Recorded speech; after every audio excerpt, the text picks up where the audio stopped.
in 314 for a shooting at Century Theaters. They're saying somebody's shooting in the auditorium. Roger, keep your fires west of the smoke. You're cleared hot. An officer hit. Send me the world. Don't go over that fence. Don't go over that fence. Grab the shotgun again. Welcome to Tactical Tangents.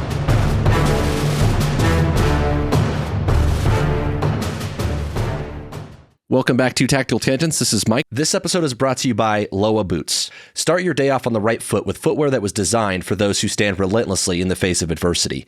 I wear Loa every single day, for miles on canine searches and for hours on tactical operations in inclement weather. No matter what, Loa keeps me moving. Whether you run, hike, hunt, or fight, on the streets or out in the woods, Loa has the gear you need to help you conquer whatever challenges you face. Go check out their new line of trail running shoes at Loa Boots, L-O-W-A Boots.com, and get outside for some fresh air and daylight. Loa, for those who know where they're going and won't stop until they get there. And this is Jim. This episode is also brought to you by ManusX. We've talked a lot about the tactical fantasy on this podcast, and one of the quickest ways to break your tactical fantasies and actually improve your performance is by getting real feedback. One of the ways you can do that is with ManusX. You're not going to get better at shooting on your own. You need practice, data, and coaching. And you need to make the most of your ammo with good live and dry fire training. Manus is a family of training devices that tracks you while you train. It times and tracks everything you do in a drill and coaches you as you go. It is indispensable to taking your shooting to the next level. Go find them on manusx.com. So Mike, back in the day, I was taking a concealed handgun class in New Mexico because every time I moved in my career, I had to take a new concealed carry class. And it's amazing. Some of them were great, some of them not so much. I got to see how it was in each different state that I lived in. Educational on that front. So I was taking one in New Mexico, and we had to watch a bunch of training videos, which I actually kind of liked. I thought that was useful. One of the videos they showed us was from a crazy traffic stop, right? This rural sheriff deputy pulls over this old beat up pickup truck with a redneck and a dog in it. And the redneck starts hooting and hollering and dancing and acting crazy. Well, the deputy shouts commands at him.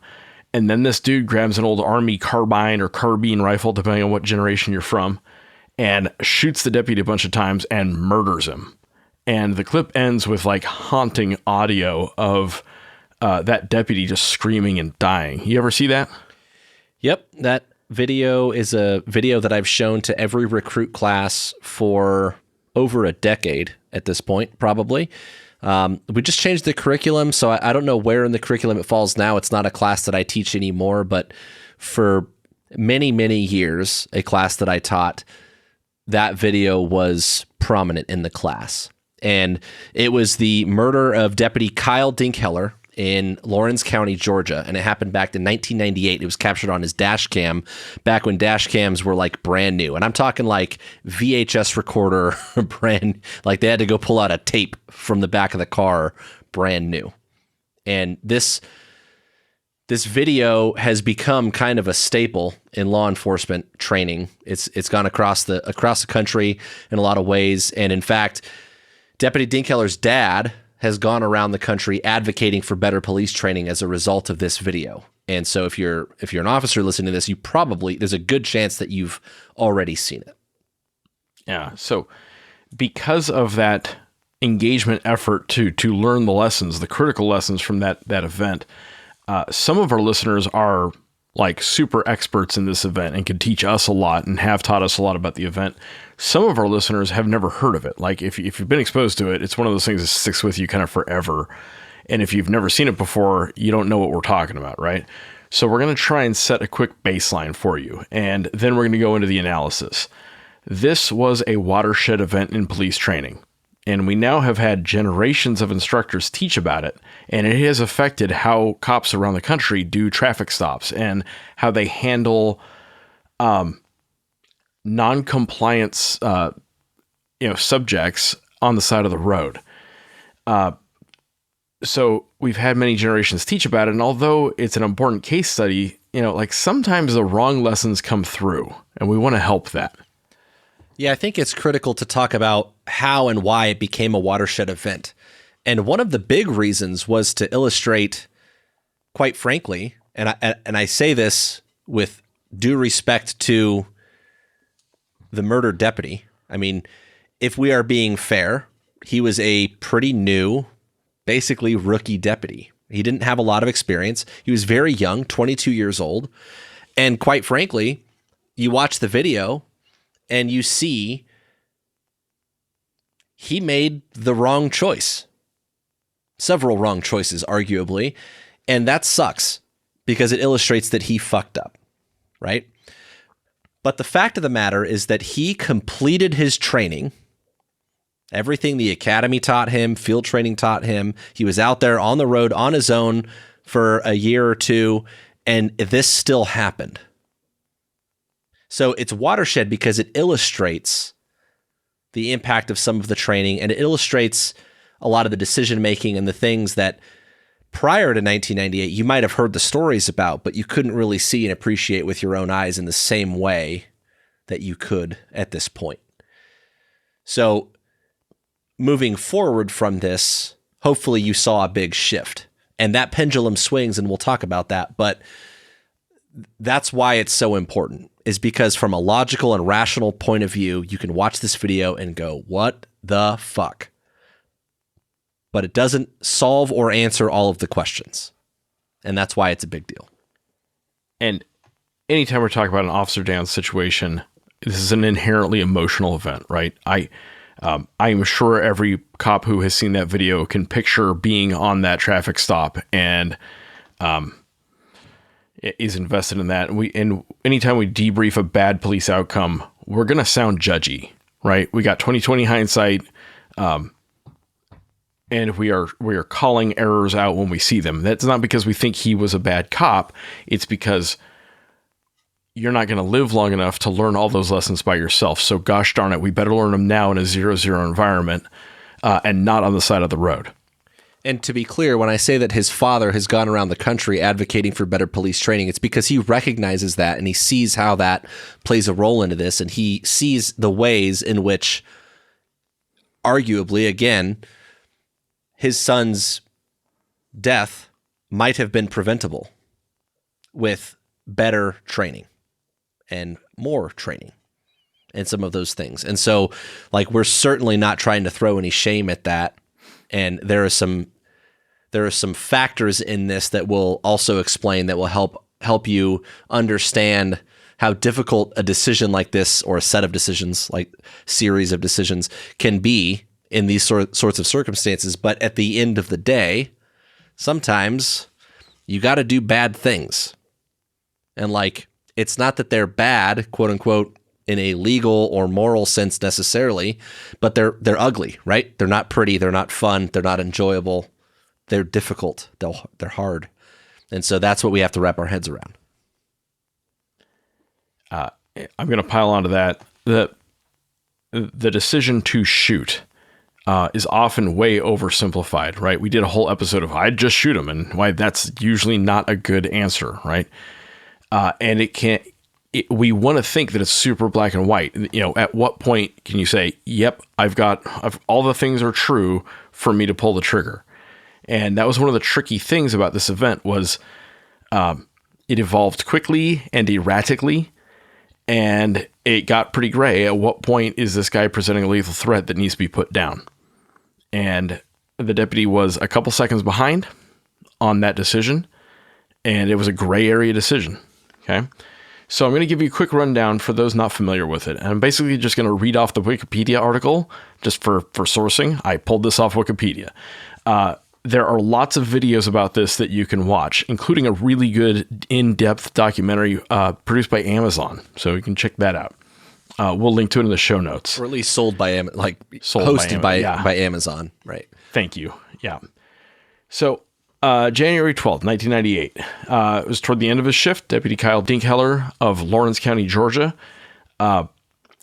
came across a speeding Toyota pickup truck near Dudley, Georgia. He clocked that truck at 98 miles an hour, so like a slow day by California standards. And for those who speak metric, bless you, 158 kilometers per hour, so pretty fast. The traffic stop at first seemed kind of routine. Both Dinkheller and the driver was identified as Andrew Brannon, got out of their vehicles. They exchanged greetings. Brannon kept shoving his hands into his pockets, and that stressed out the deputy. Dinkheller told him to remove his hands and keep him in plain sight.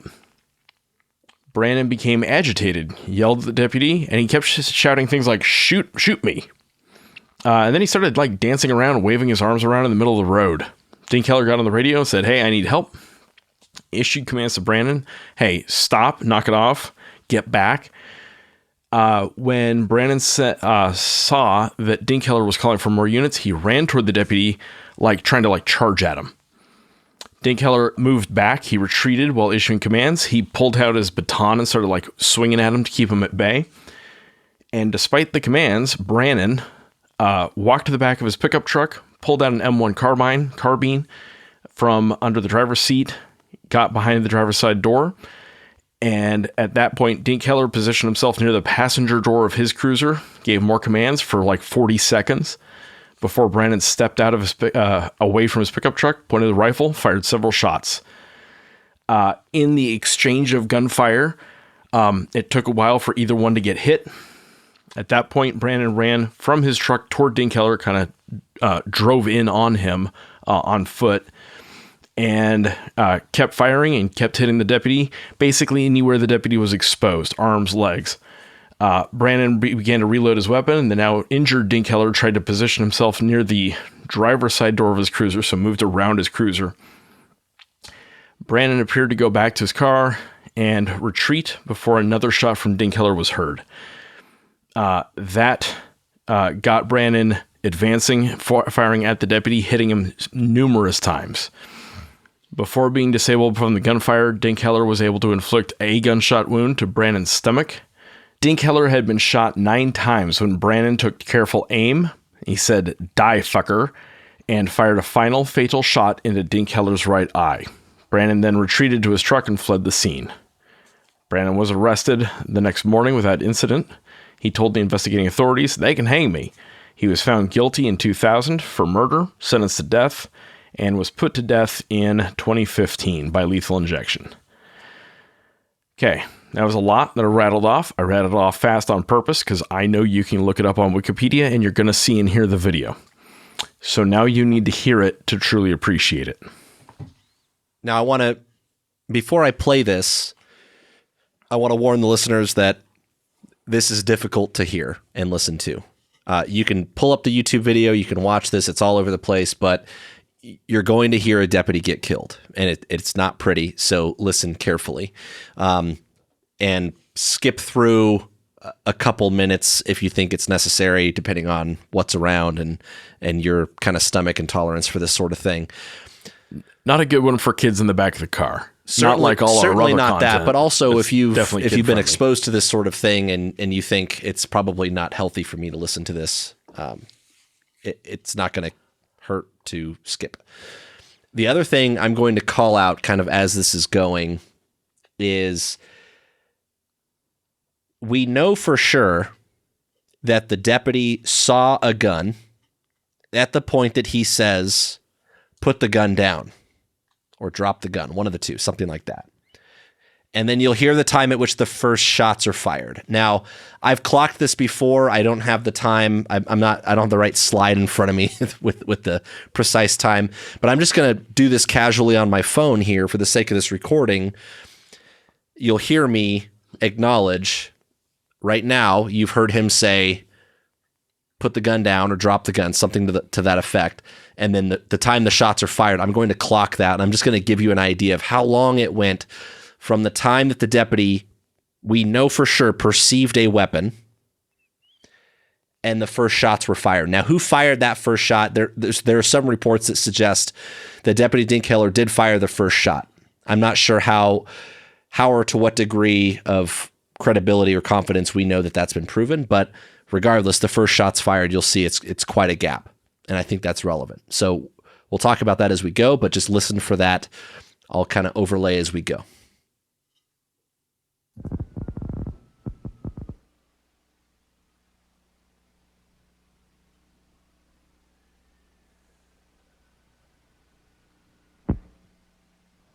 Driver, step back here to me.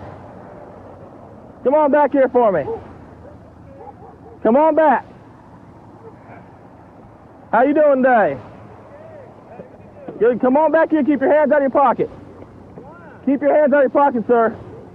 Sir. You goddamn it, here I am. Shoot my fucking ass. Come here. Here I am. Sir, come here. 37 radio 1078. Come here, sir. Sir, get back. What are you calling, motherfucker? Sir, get back. Now. Get back. Get back. Do it, Sir, man. get back now. No. Get back. Fuck you. Sir, get back. No. I'm telling you now. Get back, sir. Sir, get back. Sir, I am a get goddamn back. Vietnam combat That's fine. veteran, Step back. and I am not. Sir, Fuck step you. back. Sir, step back now. Get back. Get back. Get back now. 1078, radio 1018. Sir, step back now. Sir, get back now. 16. Sir, get back. Get out of the car now. Sir, get out of the car. I am being my life. Get back here now. Get to your vehicle. Put the gun down. Right there. Well, I got him out the gun. I need help. Put the gun down. Put it down now.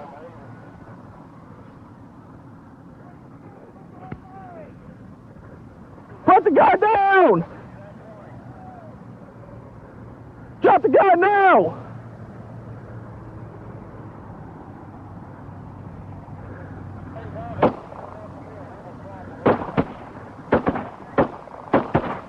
$26 by my count.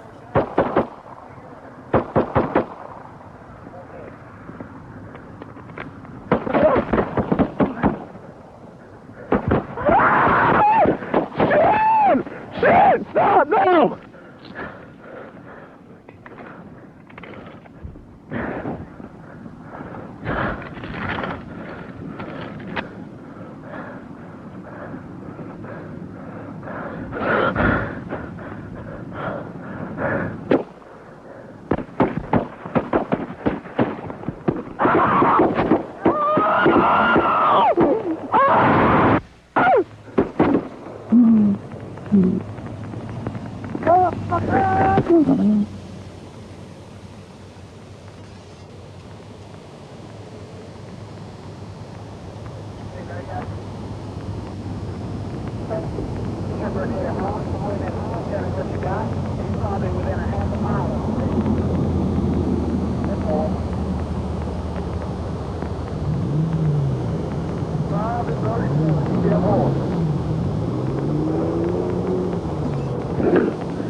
All right.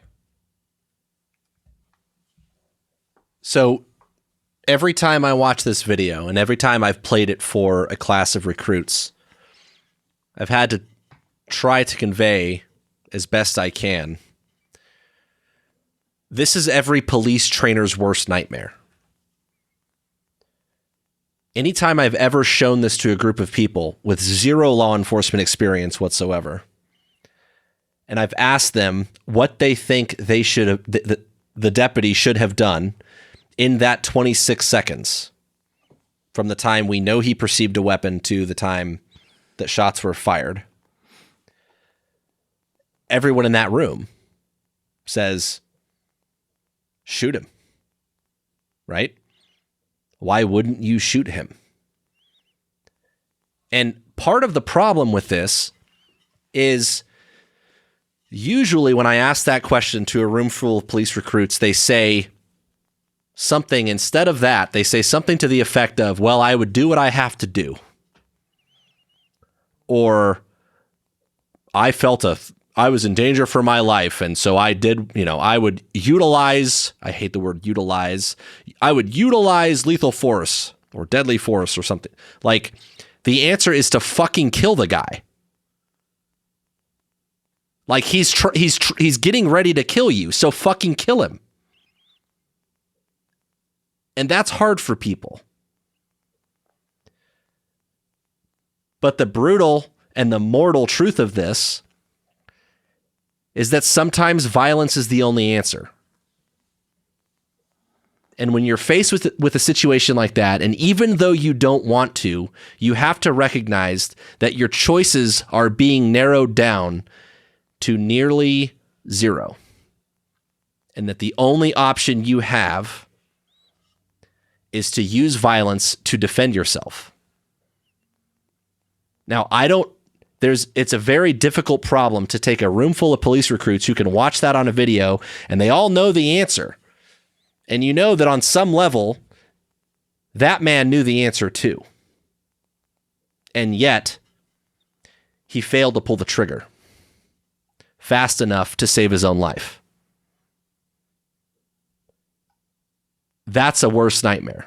As a police trainer, as a guy who's trained a lot of cops over the years, that's one of my worst nightmares, is I didn't prepare one of my people enough for a day like that, where the obvious answer could not be any more clear. So, here we are to talk about this event, and granted, this was 1998. I would like to think that training has come a long way since then, but we still see cases and examples of stuff like this. And if we really want to dig into the weeds a little bit, we can look into things like Ferguson, right? And the post-Ferguson, what people have called the Ferguson effect, right? That have made police more reluctant, more hesitant to use force. And whether or not there's legitimacy to that is another debate for another day.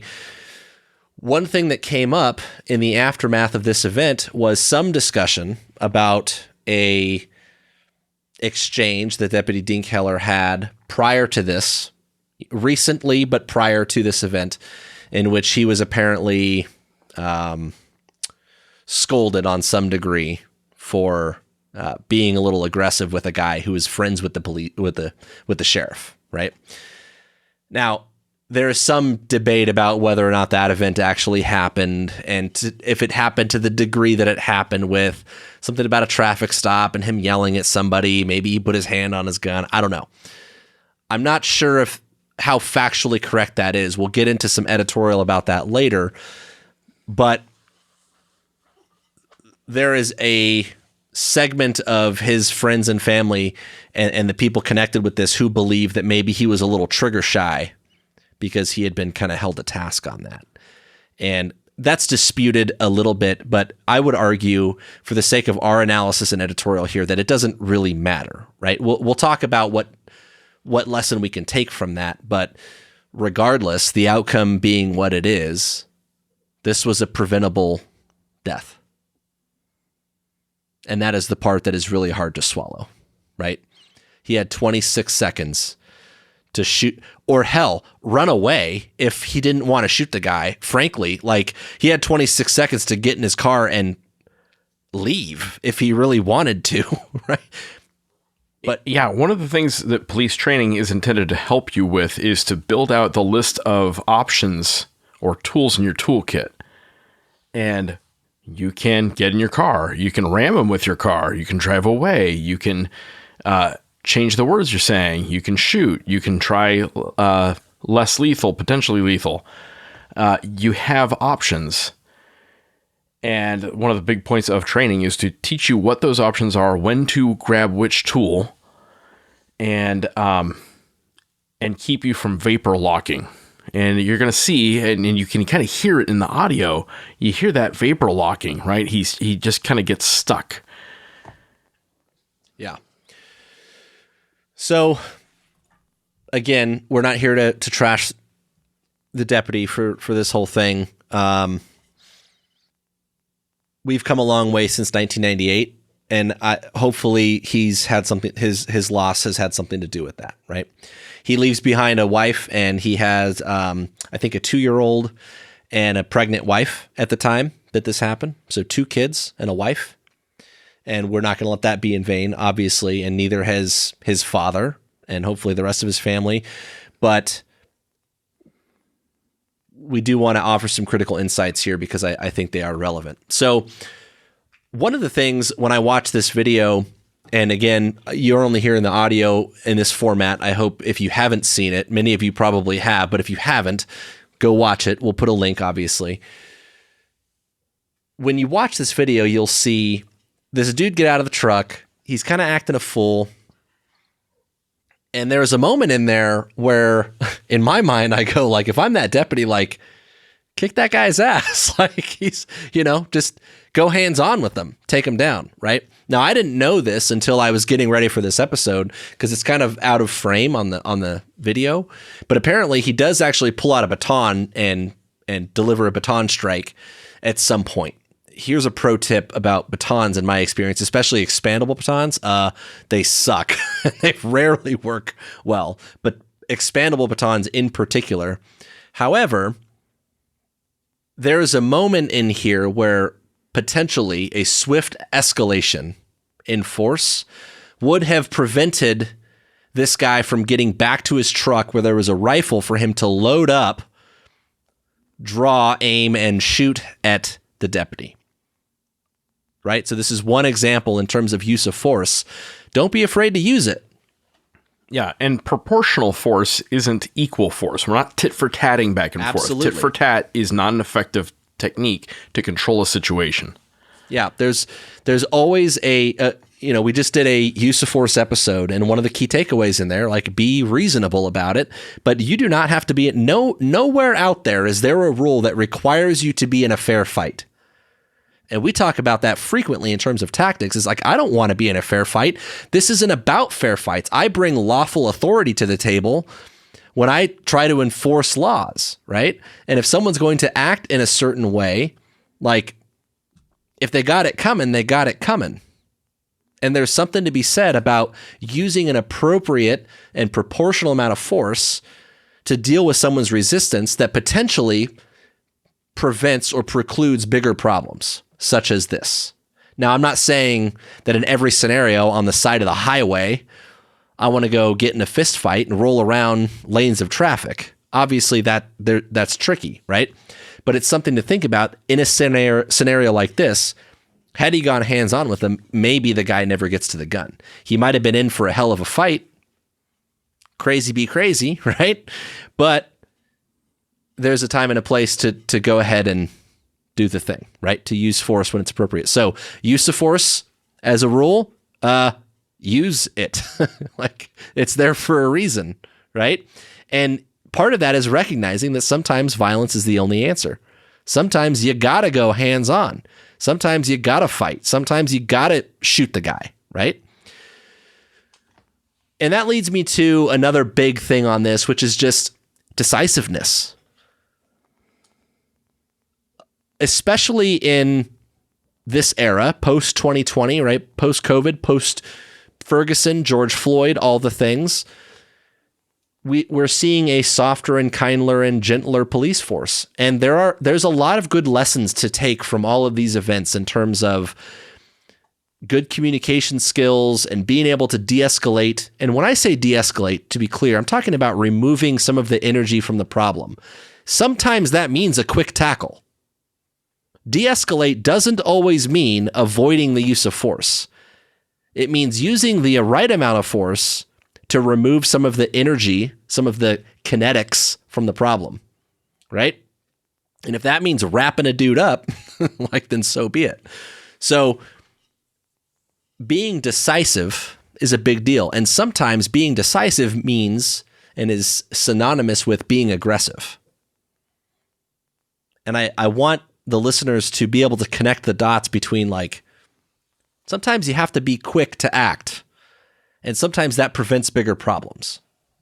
So another thing I think we need to explain is words mean things, and the word aggressive means something different to almost every person, right? Yes. And we talk about this in flying. When we say we want a pilot to be aggressive, what we don't want him to do is jam the stick around like he's trying to rip the wings off. That's not the type of aggressive I need a pilot to be. A pilot needs to aggressively be in the right place at the right time, in the right part of the energy envelope. That's aggressive. Be in position. Enthusiastic might be a word, right? Yeah. Like eager might be a word. Motivated, willing might be a word. I really like decisiveness, though.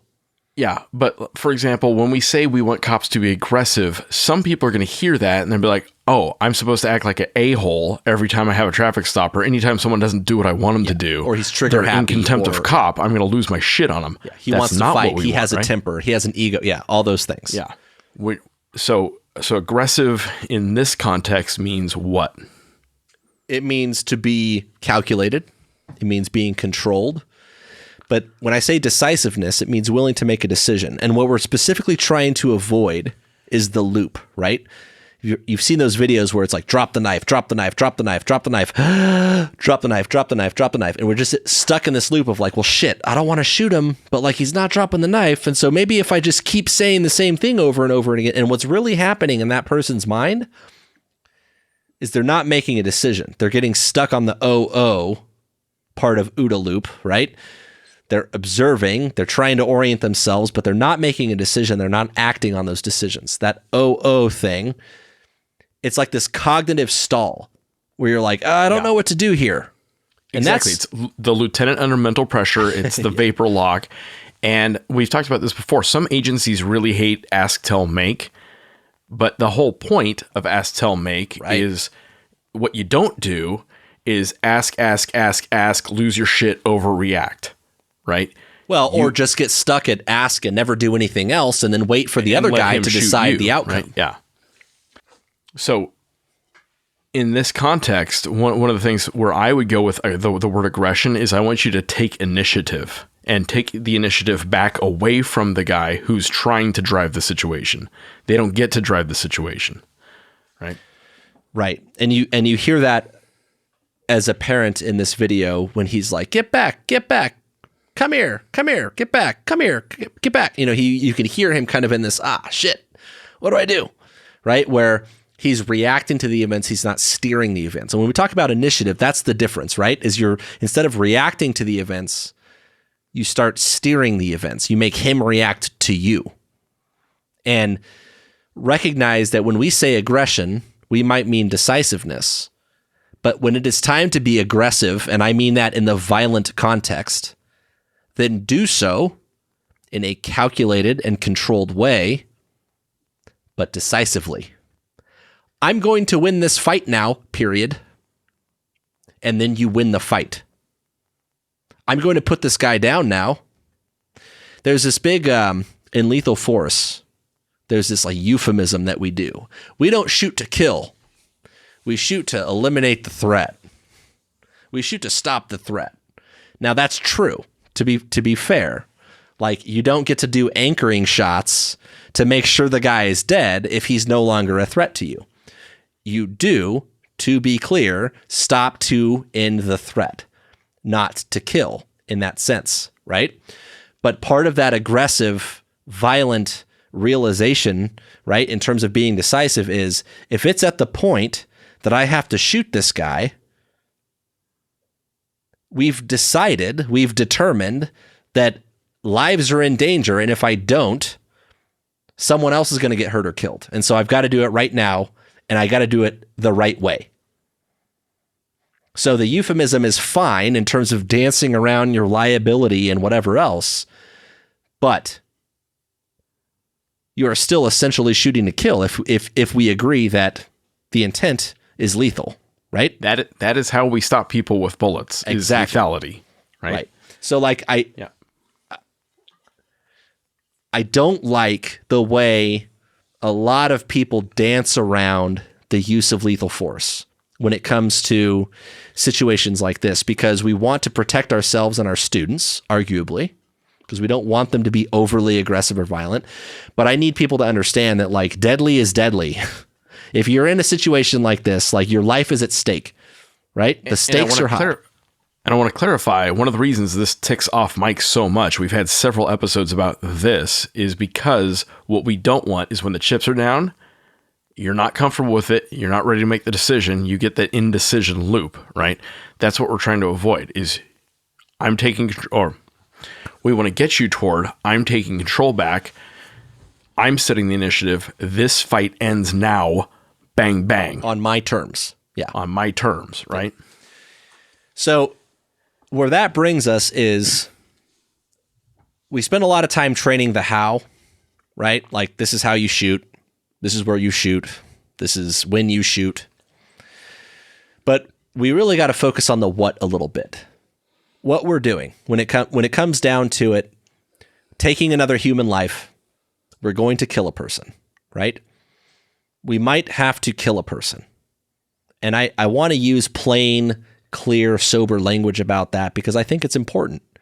In terms of reconciling lethal force, I told you when I show this to recruits, they'll tell me things like, well, I would do what I have to do. Well, what the fuck does that mean?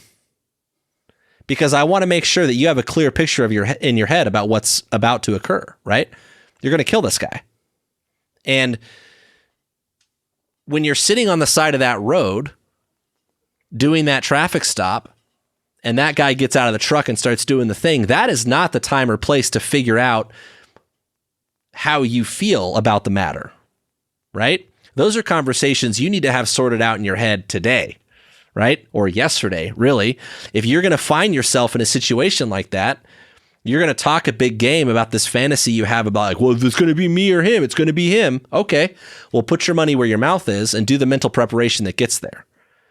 And if you look at a lot of commentary about Deputy Dinkheller, that's probably what it had to do with. Now, I'm not calling him a coward, to be clear, because this gets especially, and I'm speaking from experience here, this gets especially difficult when you put yourself on the other end of a person who is a combat veteran, who went to war for us and your fellow citizen, right? For someone who's mentally ill or who might be young or disabled or elderly. From a practical standpoint, and you need to see this from like that pragmatic point of view, right? When the rubber meets the road, the person in the shopping mall with a gun, it doesn't matter how old they are, how young they are, how disabled they are, what their prior life experience was. There's a very practical solution to that problem, and you need to wrap your head around that. And I could think back to several examples that I've been in situations like this where you're like, fuck, dude, I really don't want to have to shoot this guy. Like a Vietnam vet, he's clearly mentally ill. He's clearly got some mental health issues from probably his time overseas doing the thing for us. I don't want to shoot that guy, but like, here I am on the side of the road and he's loading up a rifle telling me to kill him. Like, what am I supposed to do here? You got to start wrapping your head around that shit. I'm gonna sideline us a little bit here about the combat veteran status. That was one of the things this guy said, the murderer said over and over, I'm a combat vet, da-da-da. Well, he's dancing around and screwing around. Couple things on that. One is, as a combat veteran, I really, really hate when my fellow combat veterans use that status as an excuse for acting like a jerk, right? And we as a group have got to police ourselves on that. You don't get to ever throw that card as an excuse. And I also don't want someone's status as a combat veteran to intimidate or scare the public, right? I don't want a reputation of combat veterans that we're all a bunch of crazy PTSD psychos. Now, that's not to say that there aren't combat veterans who have very serious PTSD issues and have very serious mental health and brain health issues. But I think we need to be very careful about projecting anything about ourselves that's going to lead to a group stigma against us. That is a problem. And I think that perception is getting worse. So I just have to throw that out there as the voice of the veterans on this podcast. True. And I can't speak to that perspective, obviously, but I agree. Especially knowing and working with a lot of people who have seen some things, and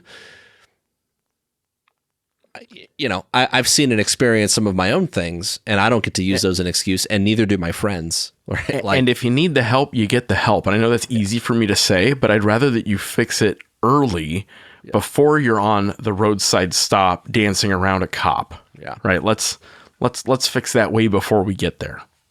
Relatedly, kind of, but different, we should probably address Grossman a little bit here.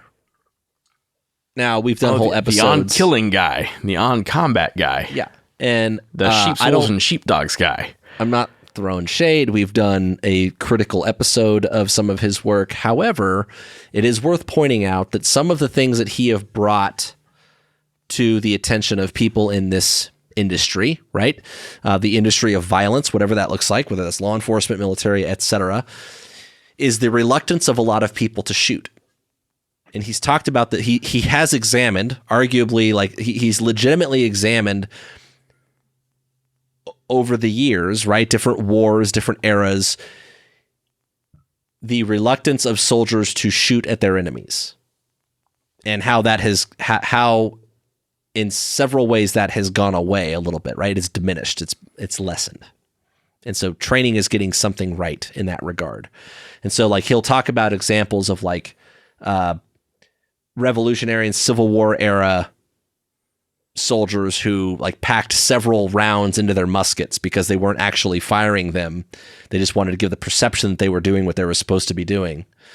And I think that's important research. And I do want to give some credit to him for approaching that topic, because he was one of the first people who really started like bringing attention to it.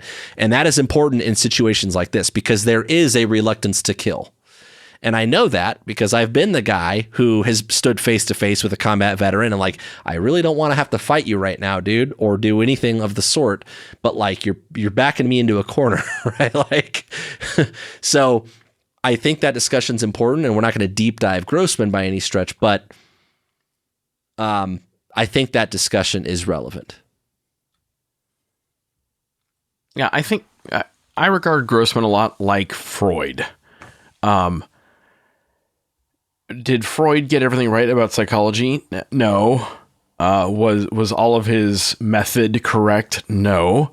But Freud got a lot of people all around the world talking about the topic of psychology, and just that has value.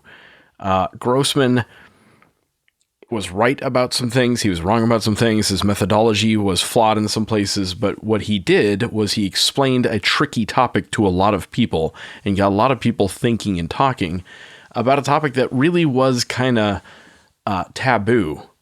Yeah. And there's value there. So I think read his work, read it with a critical eye. I think you'll get something out of it. But more importantly, what I want you to do is, before you go out on the road, before you leave your house with a gun, I want you to think about your personal sense of when you're willing to pull the trigger. And if you don't have some sense of that, I don't think you should be out of the house with a gun. Yeah, and that's kind of where I was going with reconciling all of that, right? Because like, it's easy to talk a big game, right? Everyone wants to be a gangster till it's time to do gangster shit. Like, you talk a big game, but like, really?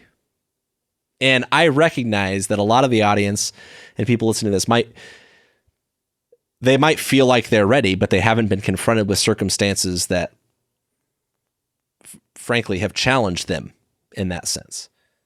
And so think again about it, think more critically about it, and examine morally, ethically, emotionally, legally, psychologically, all the ways that you can examine that. You really need to like try to wrap your head around that beyond just like the macho talk, beyond the ego, right? Beyond the practical skills of marksmanship and shooting and drawing from concealment in 1 point whatever seconds. Like, beyond all that, think about the fantasy a little bit and really like what it means and what that's going to feel and look and sound like. So I mentioned that I showed this video to a lot of recruit classes. And one of the things that I think is important here, just for the sake of having a balanced discussion about these things, some number of years ago, I was interviewed as part of some research that was done by a guy. I won't say where he's from or what he did. He wrote a book. He's got a stance, he's got a position, but like very smart dude otherwise, right? And he talked to me about my class. And one of the things that he mentioned, which, by the way, like when I write a PowerPoint, it's not a lot. I don't believe in like reading PowerPoints to people. It's more visual stuff. And then I talk, right? So I have a lesson plan that's written separate from the PowerPoint, which is a visual aid. And then I speak and I create discussion and those sorts of things. So just flipping through my PowerPoint's not going to give you the full picture of most classes that I teach. So I give that as a disclaimer here, because he went through it and then he wanted to interview me about it. And he was like, a lot of your videos are like cops getting shot. And one could argue, and he basically challenged me on like, how would you respond to criticism that showing videos of cops getting shot and or killed is giving the wrong message, because that outcome is so infrequent, and that doing so might condition people to overreact. Now, it was interesting commentary at the time, because if you really went through and looked at the class, there was actually only 1 or 2 videos that showed anyone getting killed. And some of the other examples were times where cops were getting shot and survived. And if you heard the commentary on those videos, it was exactly that, right? It was that, hey, just because you get shot, that's not a death sentence. And we really have to reverse that narrative that getting shot means you're going to die, right? Like, your odds of survival are actually very good if you get shot in this day and age. And so you need to reduce a little bit of the emotional response that comes with that and start thinking about being pragmatic. How are you going to respond if you get shot? Effective return fire, move off the X, self-aid and self-care, right? Like those sorts of things, instead of getting scared and emotional. So I think that's an important part of it, right? Part of that discussion. But past that, it is a fair point that we don't want to mismatch reality in the message that we give, right? We have to find some delicate balance between, yeah, this line of work is dangerous, but also you're going to do millions of traffic stops and they're going to be fine, right? Or thousands of traffic stops, hundreds of traffic stops, whatever, and they're going to go fine, right? You're not going to get killed all the time. Right? Like, it only takes one, obviously, but that's part of the thing, right? The training should account for that important variable, which is it might only be from 30,000 feet. It might only be like a 0.00012 chance of getting in a shooting on a traffic stop. That might be very, very slim odds, right? And I just made that number up. I'm just giving you an example.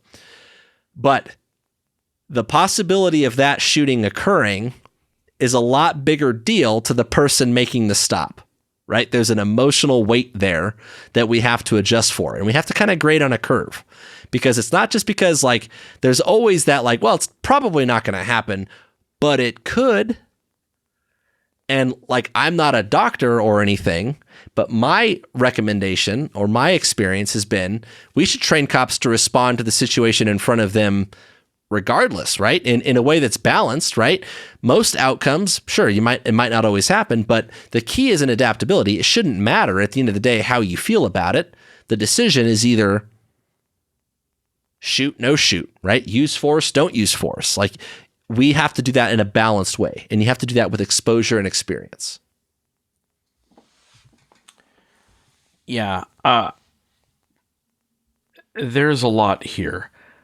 Very smart people I know on this issue have told me that specifically we should not show the Dinkheller video in police training, and that showing it in police training has made bad cops worse. And the idea behind that is we're training cops, hey, if you let the situation get even a little bit out of control, you're going to die. And I believe in a saying that a scared cop is a dangerous cop. That if your decision tree for use of force is I'm scared, therefore I need to kill this guy, and there's a legal aspect to that, right? If you're genuinely in fear for your life, and if you think the guy's about to kill you, you got to kill him, right? But the answer is not binary. Just like Mike said, what we need to do is teach a rational approach to the risk, and we need to understand the risk. And when we talk about risk, it is tough for our little ape brains to process large number risk, the high severity, low probability events. And one of the things I say about risk is that risk is cumulative, as in, I don't have to survive this traffic stop. I have to survive every traffic stop over the course of a 20 or 30 year career. That's a lot of traffic stops. And I'm not a statistician. I understand like coin flips, what's the odd in every successive coin flip? It's still 50-50, right? But over enough time, eventually I'm going to get an outcome I don't want if I don't stack the deck in my favor, right? But I can see how this video, depending on how it is presented, depending on the quality of the instructor that we put at the front of the class explaining it and contextualizing it, how we can get some bad messages. Ones like, always go home. No matter what, you need to make sure you go home at the end of your shift.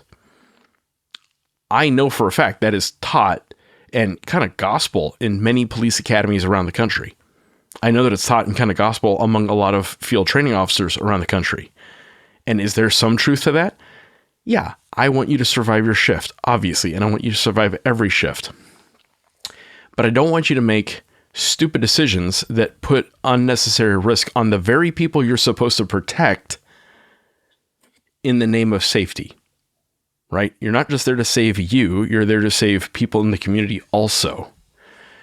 And sometimes this gets morphed down to another level of risk management, which is don't do anything ever. Just sit there and don't touch anything, and that's how you're going to reduce your risk. And there are absolutely cops who will do as little as they possibly can to get paid and not get in trouble, but not get themselves in trouble, right? That's probably not a good, effective policing strategy. And then there's the we want cops to be more aggressive approach, right?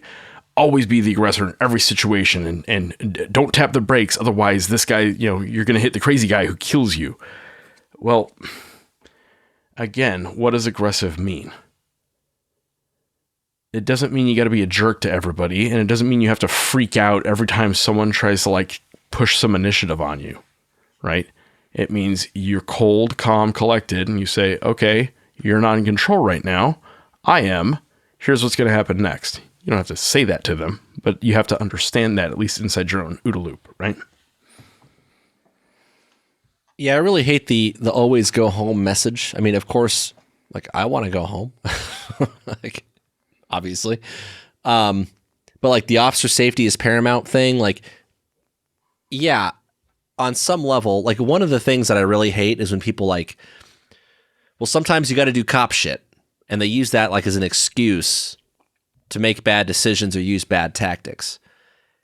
And if we can make better decisions and use better tactics, then we should absolutely do those things to make sure that we're not in a fair fight and to make sure that we stack the odds in our favor. But if my safety came first, no matter what, I wouldn't be in this line of work. I signed up to go do a job that requires me to carry a gun and wear body armor every day. Yeah, if you're really obsessed with safety, you kind of suck at picking jobs. Yeah, go work for OSHA or some shit. Yeah, go do anything else. But this is not a safety first kind of job. This is a safety third kind of job. And it doesn't mean that we're not accepting some risk, but we have to have a really clear picture of that, right? By all means, if it's going to be me or him, I'm going to try to stack the odds in my favor. But that messaging is problematic, and we have to be really careful about that. And related to that is, Jim talked about the whole being in fear for your life thing, a scared cop, right? Being scared doesn't justify decisions. You can absolutely try to illustrate some perspective, hey, I was scared about this. I was worried about this. This was the stuff going through my mind. But at the end of the day, your decisions still have to be reasonable, and we've talked about that. You can't just rationalize your way with I was in fear for my life through every decision. That's not going to cut it. Because being scared is very subjective, right? The things that would scare me or Jim are not the same things that would scare people on an everyday basis necessarily. And similarly, there's probably some, hardcore motherfuckers out there that, stuff that would scare me and Jim and make us run away, like they wouldn't bat an eye at. So like that doesn't cut it either. To that end, I want to talk a little bit about this event, this complaint. Some guy, the Deputy Dinkheller, may have offended that was friends with the sheriff, and it's not super clear which version of this is the truth. If you watch the documentary, you'll see a bunch of interviews and stuff, but understand that, those people lost a friend, right? Like people were emotional about all that, and we're not here to talk about the credibility of that complaint. Yeah. We're not fact finders on that. Right. We're reporting. What we are trying to do is at least have a comment about how things like that might affect your decision making, right? Decision making is complex, and the cognitive side of our brain doesn't learn in a super clearly like linear way, right? Lots of things affect our decision making. And so we absolutely have to be careful about how we handle the troops in terms of administrative stuff, right? And disciplinary stuff. That will affect decision making. I've seen that firsthand. And when I've seen it in the military also. Like guys get freaked out. They would rather take mortal risk than risk getting in trouble. Yeah. Hey, why didn't you do X? Oh, because my lieutenant said X, or because this happened to so-and-so, or whatever. And that does carry weight, right? Also related to that, there's a big push lately for like officer wellness stuff these days, which I think is great, right? And the suggestion is that happy and healthy cops will make better decisions. There's not a lot of clear research on whether or not that actually is true, if we actually make better decisions if we're happy and healthy. But given the complexity of it, I do think it's worth considering and exploring quite a bit. Now, I can't answer whether or not this event, this complaint against the deputy had anything to do with his use of force decision-making or lack thereof in this event. But I can say that I have seen things like age and experience, training, and everything from how well you slept the night before and to how things are going at home might affect your decision-making. And so finding balance in those things is really, really important. Ask me now how I know, haha. But consider that decision-making is complex. And so if you are a leader, manager, administrator on some level, all of those things play into it. And also, if you're at the practitioner level, where you might be subject to disciplinary stuff, administrative stuff, things going on at home, lack of sleep, all of that, on the practitioner level, you need to recognize that, like, hey, your decision-making is potentially affected. And so take a step back if you need to, take a slow day or an off day, an office day, a sick leave day if you need to, and also learn how to compartmentalize some of your decision making and be like, okay, well, that thing that happened the other day is different than this thing that is happening right now in front of me, right? That's an important balance and like coping strategy you need to learn how to figure out. So like Jim said, we're not fact finding the Dinkheller side of it. We're just commenting specifically, or I should say generally, that those things can absolutely play a role in all of that. My final thought on this entire event, start to finish, this is when dash cameras were brand new, right? VCR. In fact, they had to jump the car, something like they had to jump start the car to get the tape out, and they drove it to like some friend's house up the road to plug it into a VCR to watch the tape. Like that's how new this was, as far as the tech goes. And hopefully this episode, right, and all the events that have followed over the years have illustrated that the cameras only help you. They almost always help you, unless you did something stupid and you fucked up, which, it's kind of on you, right? But the truth shall set you free in most circumstances. And sometimes, the cameras are going to generate questions. Sometimes they're going to highlight or illustrate some of the gaps in the perception and the decision-making, but generally speaking, they will almost always help you. So I would argue that in this case, the video lock down the conviction and death penalty for the bad guy. Oh, certainly. But also it's impacted probably many lives and police training across the country in big ways. Yeah. I know that's still a debate in some law enforcement agencies whether they should have cameras, and I do understand. I can empathize with that, but I can tell you in my world, I would not be comfortable flying a very expensive airplane without a cockpit voice recorder. Yeah. Right? Like, that's there to protect me, among other things. I wouldn't want to work a day in this job again without a camera. In fact, there's times where like my camera battery's getting low, or for whatever reason, my helmet cam for my, SWAT deployments is not working right. And it stresses me out because I'm like, I make sure all the people around me have cameras that are working because I really want something to capture whatever happens next. Like, the cameras are almost always there to help you. And I think this is a really good case study that highlights that. So I think that's all I have on the Dinkheller shooting.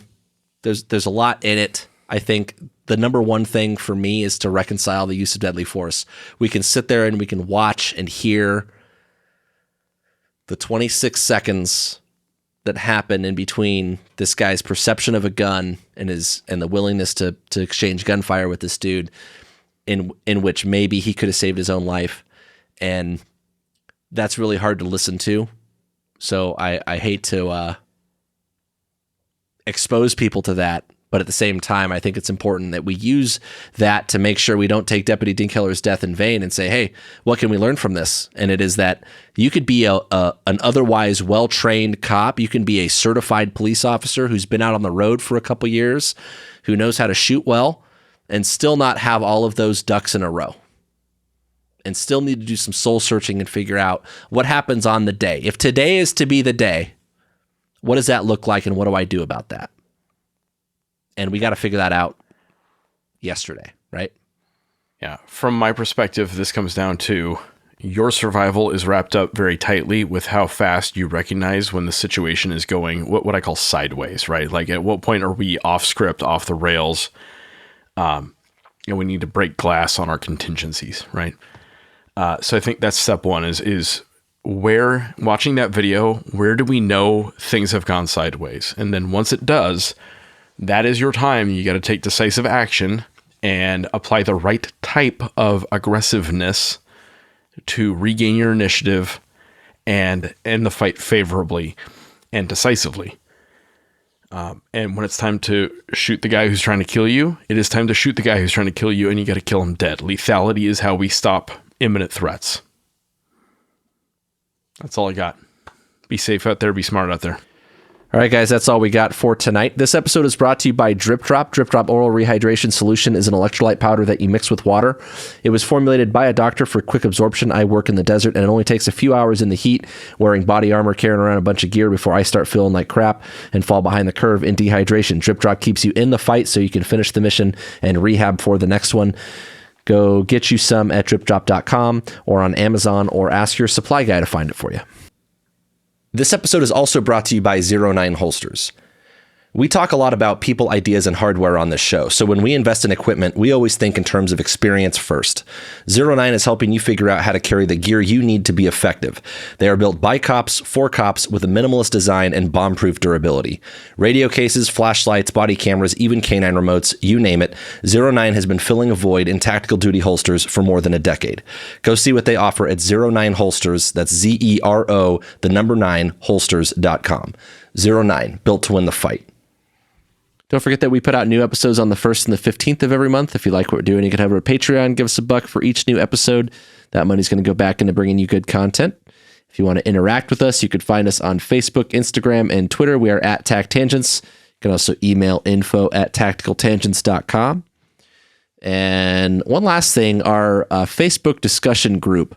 We've got a little group going on Facebook. If you go to the groups tab on our page, you can join it. We've got more followers on our page than we have in the group. So I know there's some of you out there following the Facebook page that are on Facebook that are not in the group. Lots of like-minded people in there. So come hang out with us. All right. That's all we got. Good talk.